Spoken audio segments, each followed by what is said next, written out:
We all know that Canvas modules are a great way to organize course material.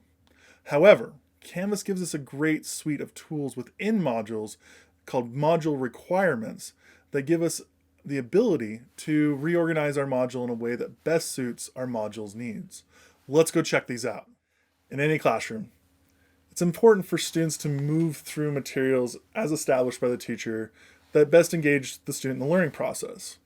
However, some students like to jump ahead. Some students need to go back through it because they didn't quite get the material in the first try.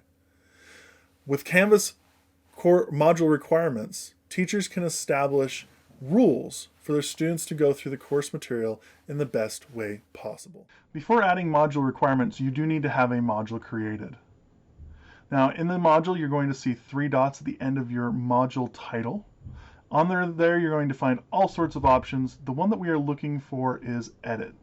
Once you click Edit, you're going to be able to start seeing your option settings. As a teacher, you can be as prescriptive with these rules as you would like. You can add extra time, extra requirements, but no, all of it should be for the student learning. The first option you're going to see for module requirements is the lock until. Lock until allows you to lock the module until a certain date and time for your students so they cannot access it. Notice that you can change it from AM to PM and the time and date that you need it to be. To add a requirement, click down below where it says Add Requirement. First thing you're going to see is students must complete all of these requirements or students must complete one of these requirements. I prefer all of these requirements, but I've seen a lot of teachers use it either way.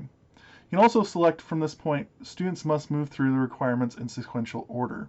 That forces students to go through the entire module in order as prescribed by the teacher.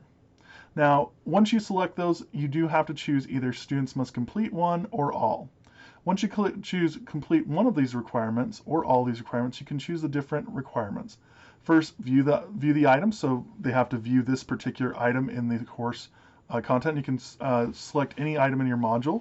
I only have one. You can also select Mark as Done, Submit the assignment, or at the very bottom, Score at Least.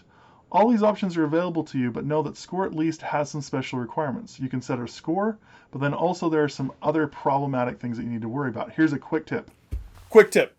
Remember, if you choose Score at Least, you need to have multiple attempts allowed on the assignment or quiz so the student can go back through and try it again. You can add more than one requirements to a module under complete one of these requirements, but when you're finished, click Update Module. You'll know that your requirements have been added to the module by complete one item being next to on your module line. After you're done, you can go back in and edit them to your heart's content. Remember to edit them and model them for your students the best way possible. Give your students as much opportunity as they can to complete the assignment and do the best that they can in your course. Module requirements is just another way for us as teachers to engage our students in best practices in their classroom, to get them to where they want to be. Module requirements help us to establish flexibility and engagement with our students, and it allows us to be more flexible and more engaged with our students in their needs as learners. If they've never tried out module requirements, now is the time. Check them out. Thanks so much for your time, and I hope to see you soon.